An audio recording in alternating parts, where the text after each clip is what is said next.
Good morning student. Recently astronomers ने एक exciting discovery की है ना। उन्होंने एक हैबिटेबल एक्सोप्लैनेट जिसका नाम ग्लीज 12b है उसकी डिस्कवरी की है ना। ग्लीज 12b ये एक एक्सोप्लैनेट है। एक्सोप्लैनेट का अर्थ है कि सोलर सिस्टम के बाहर का प्लैनेट, है ना।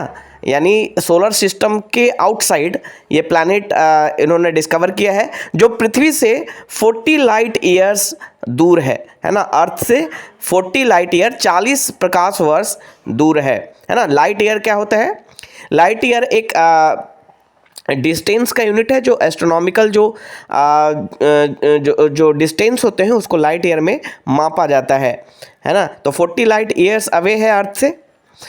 इसका नाम है ग्लीज 12b और ऐसा कहा जा रहा है कि अर्थ के बाद ये एक दूसरा ऐसा प्लैनेट है जहाँ पे लाइफ पॉसिबल है ना। यानी इसे सेकंड अर्थ का दर्जा दिया जा रहा है ग्लीज 12b। तो इसके बारे में हम यहाँ पे डिस्कस करेंगे, है ना। ये कहाँ पे एग्जिस्ट करता है, किस स्टार का चक्कर लगाता है, रिवोल्यूशन करता है किस स्टार के चारों तरफ, ये सारी चीज़ें। यहाँ पे अगर हम ग्लीज 12b बी का अगर हम कैरेक्टरिस्टिक देखें तो ग्लीज 12b जो है इसका जो सरफेस टेम्परेचर है 42 डिग्री सेल्सियस है, जबकि अर्थ का एवरेज सरफेस टेम्परेचर है 15 डिग्री सेल्सियस, यानी अर्थ से ज़्यादा वार्म है ना।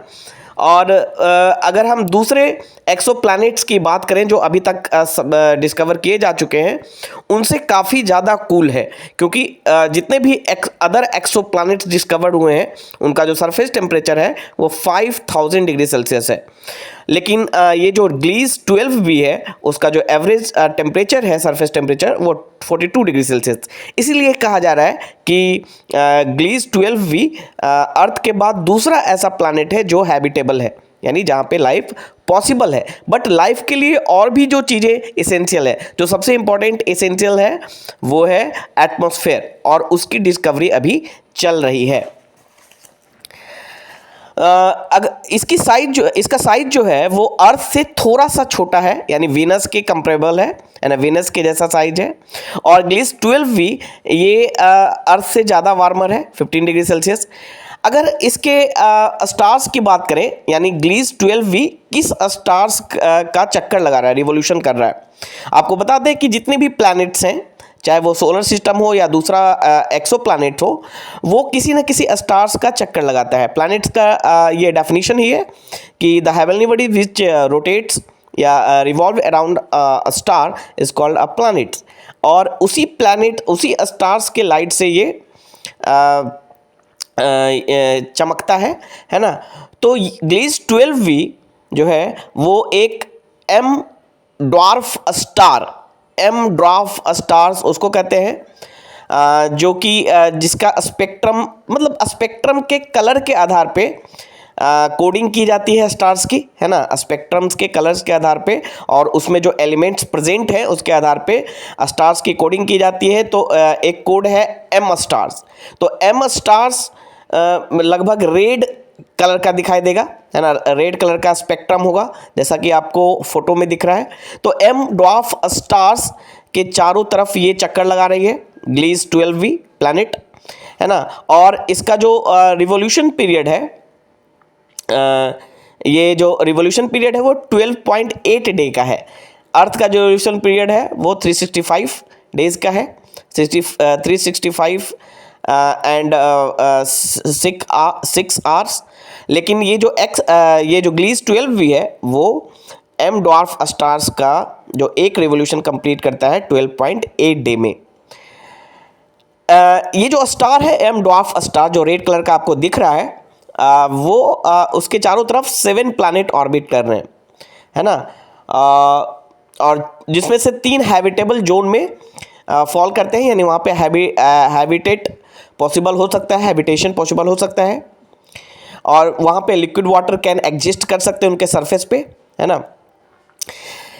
आपको बता दें कि जो एम ड्वार्फ स्टार है वो स्टार मेटल पुअर है। मेटल पुअर मतलब मेटल का अमाउंट कम है, यहाँ पर मेटल का एग्जिस्टेंस कम है, जिसके कारण इसका जो मैग्नेटिक फील्ड है वो वीक है, और मैग्नेटिक फील्ड वीक होने के कारण यहाँ से सोलर स्टॉर्म टाइप का जो स्टॉर्म निकलता है, स्टार से जो स्टॉर्म निकलता है वो कम होगा, और वल्केनिज्म भी कम होगी, जिसके कारण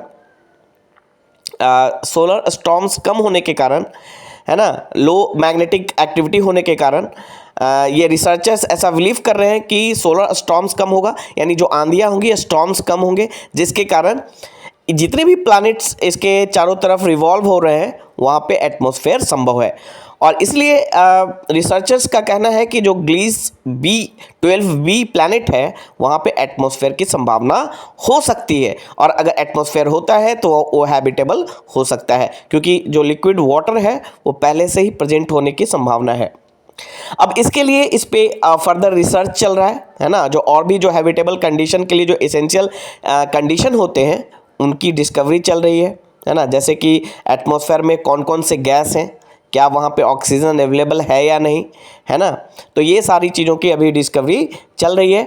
तो नासा का जो जेम्स वेब स्पेस टेलीस्कोप है वो इन सारी चीज़ों को डिटेक्ट कर रहा है, खासकर जो एटमॉस्फेरिक फीचर है प्लैनेट्स का, ग्लीस 12b का, उसका डिटेक्शन कर रहा है नासा का जेम्स वेब स्पेस टेलीस्कोप, और इस पे करेंटली वर्क हो रहा है ना। इसकी मास जांची जा रही है, इसकी डेंसिटी और इसका रेडियस, है ना, ताकि एक्सोप्लैनेट्स के इंटरनल स्ट्रक्चर्स को भी समझा जा सके। तो होप कि आगे आने वाले समय में ऐसा कुछ हमें जानने को मिले कि एक अलग एक धरती एग्जिस्ट करती है, जैसा कि हम कहानियों में सुना करते थे कि हो सकता है एक और पृथ्वी हो जहाँ पे और भी लोग रह रहे हों। तो हो सकता है कि इन डिस्कवरी के द्वारा ये सारी चीज़ें रियलिटी में हों, पता चले हमें, है ना। और ये जो डिस्कवरी है ग्लीस 12b जो एक्सो प्लानिट है, जो सेकंड अर्थ जिसको कहा जा रहा है, उसकी डिस्कवरी 2024 में हुई है ना, और इसलिए ये हमारे लिए इम्पोर्टेंट है। Thank you.